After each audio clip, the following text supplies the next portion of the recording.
Hey, a while ago I made the best ending video, and in that video, almost as a side note, I briefly mentioned the fallen ending. Information back then was sparse, and I promised that I would make a dedicated follow-up once I had collected enough information. And then I didn't. I did not forget about it though. The video was always on my mind, and I actually kept collecting information and working on a script, until I realized that I didn't want to do this as a viewer or as an analyst. I wanted to experience this ending myself. I wanted to take that path, make all the decisions, and see what it really feels like to be in that spot. This video is exactly that, how I experienced the fallen ending. Important note, this is not the terminal run. My first attempt at terminal will be uploaded on Wednesday this week. This video is the path that leads there, the moments that almost made me turn around and walk away.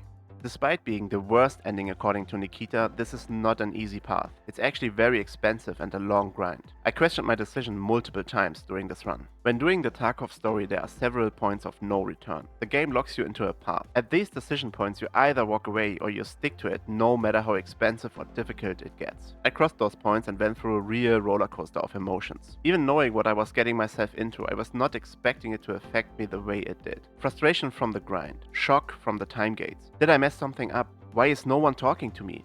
Did I break the story? Is the game bugged? All of these questions were circling my head.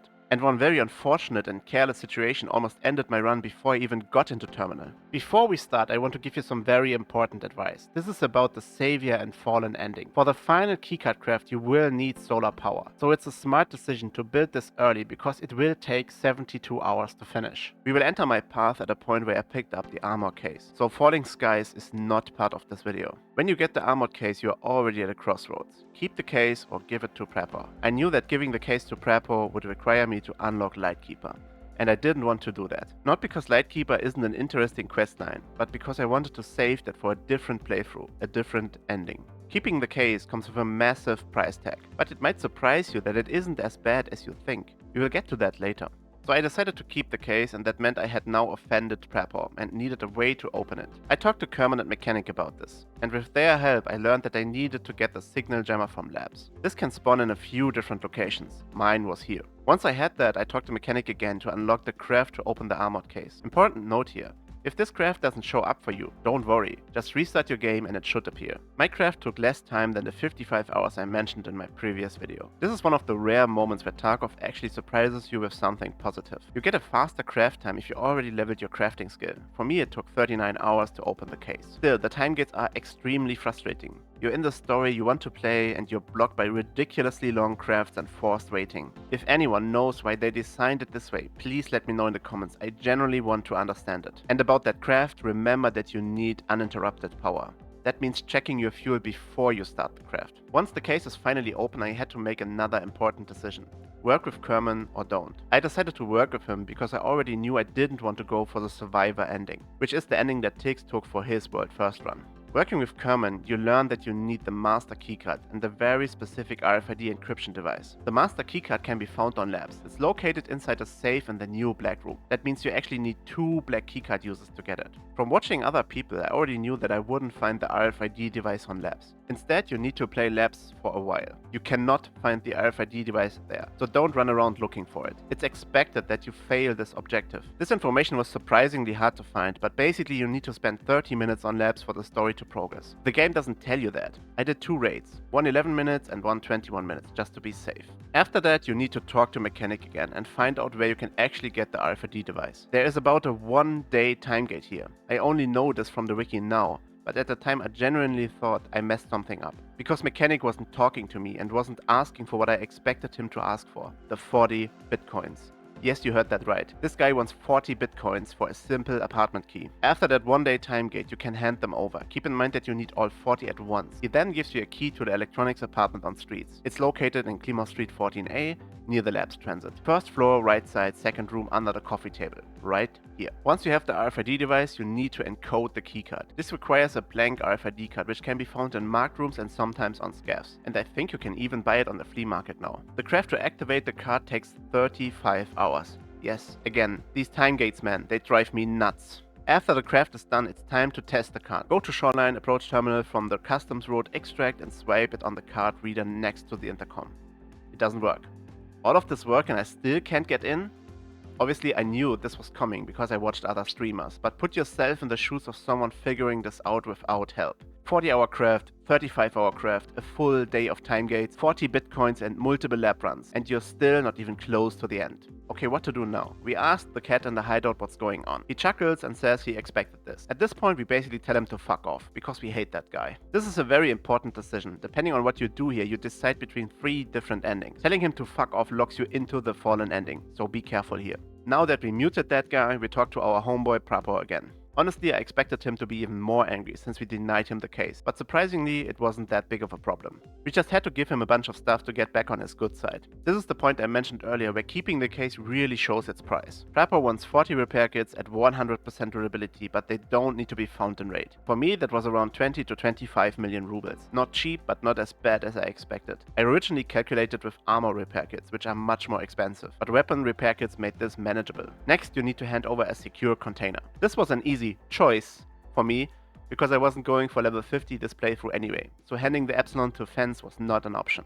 Then come the military components. I expected this to be pretty expensive, but it turned out to be quite cheap. Since military circuit boards count, I just bought them and finished the task. Around 2 million rubles maybe. Now Prapor is, let's say, happy again. So naturally he sends you to retrieve a weapon of mass destruction. This weapon is a small case on reserve. You need the RBPK PTS key and the location is on the screen right now. Hand it over to him and then prepare for the biggest punch in your gut so far. I'll be honest, I knew what was coming and it still hit me hard. 1 million US dollars. That's a huge number, and at that point I wasn't even halfway there. And that is after selling my entire stash, some cases, most of my remaining armor, rigs and weapons, everything I had collected during this run, and I was at 50%. Half. My original plan was to farm this with loot runs on multiple maps, but I'm impatient and I hate inefficiency, so labs that is. I tried 2 labby runs with a friend where he dropped me his most valuable items and we cleared it fast, but it wasn't nearly as profitable as solo lab runs. On average I made about 5 to 10 million rubles per run, looting colored keycard rooms, dark offices and other high value areas and PC spawns. I burned through an entire keycard set and actually 2 black keycards. Important note here, I did not buy those black keycards. It's probably still not worth buying them because RNG can completely ruin you. I was very lucky I found 3 black keycards this wipe, and I bought my first one early for around 1.4 million rubles. Even with that money, even on PvE with no death, and my friends helping me and dropping valuables, this grind was brutal. Watching the counter go up that slowly was incredibly demoralizing. And I just want to say this, Tix my man, if you ever hear this, much respect for the 500 million grind. You made that look easy. I already fear the day I have to grind 300 million for the Survivor ending. For anyone interested in one of those labs runs, I recorded a sit with me episode during one of them. It was originally planned for this week, but plans changed. I might still edit and upload it next week. Alrighty, we finally have the 1 million ready. Press the button, point of no return. I'm broke, but surely I can go to terminal now, right? Nope. Another Timegate. Another completely meaningless wait with zero information on how long it takes. I can't give you the exact timer either, because it probably unlocked while I was asleep, but I assume it's between 24 and 48 hours. Eventually, I get the USB stick from Prapor. Let's go to terminal, right? Nope. You need to craft another keycard. And of course, the craft doesn't show up again. Slight panic, but at this point we are Tarkov veterans. Restart the game, craft appears, and yes, it's another Timegate. 8 hours this time. Now it's finally time for terminal. Get that huge loadout ready. I'll probably talk about this in a separate video, what I liked, what I changed, and my experience overall. I was excited, but no, you still can't go, because you need the right time window. I finished the craft for the keycard at the worst possible time, 3:30 AM Tarkov time. That meant waiting over 50 minutes for the time to reach 2200 again. Another long wait. Finally on the map, ready to sprint there, and I had friends watching on Discord. Everyone was excited. And then I almost threw the entire run. A 4-man PMC squad at the intercom. I wasn't expecting them at all. I was distracted, thinking about terminal, talking to my friends, and suddenly the squad absolutely messed me up. I survived, but I was badly injured. And of course, I forgot to switch my gun to full auto because I'm an idiot. My armor was damaged. I burned way too much ammo from panicking, and I had to use some of my precious stims and meds. I seriously considered extracting and restarting, but after waiting weeks for this moment, I pushed through. You can't hear it because I obviously won't release the Discord audio, but I was absolutely losing it at this point. Swearing, yelling, furious at that PMC spawn. While recovering, I even got attacked by another 2-man squad. Not exactly the ideal start to a terminal run. So yeah, that was my path through the story. At the end of this video, I will show you the terminal transit, the cinematics up to the point where you can actually play the map. That's where Wednesday's video will pick up, my full first run of Terminal. I hope you are as excited to watch it as I was excited to play it. If you enjoyed this video, consider liking and subscribing. Let me know in the comments what your path to the ending was like and how it felt. See you in the next one. Bye bye. Доступ посторонним запрещен. Ваш пропуск идентифицирован. Проследуйте к пункту досмотра.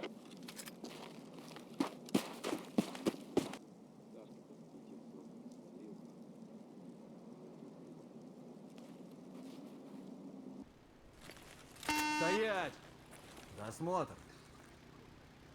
Ты куда такой заряженный намылился? Снаряжение не положено. Да не дергайся. Тебе на той стороне это не понадобится. Чисто.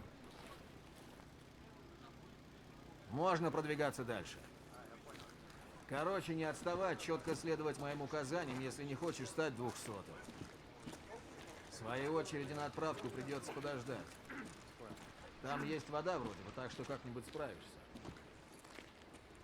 Глаза не оставь. Еще одно нарушение, опять за ленточкой окажешься. Тут режимная территория на военном положении. Нос свой не суй лучше. Короче, мы заходим внутрь, головой не вертеть, вопросов не задавать. Четко следовать указаниям, иначе мы с тобой разбираться не будем. Все, конечное. Сиди здесь. Да не дергайся ты, расслабься.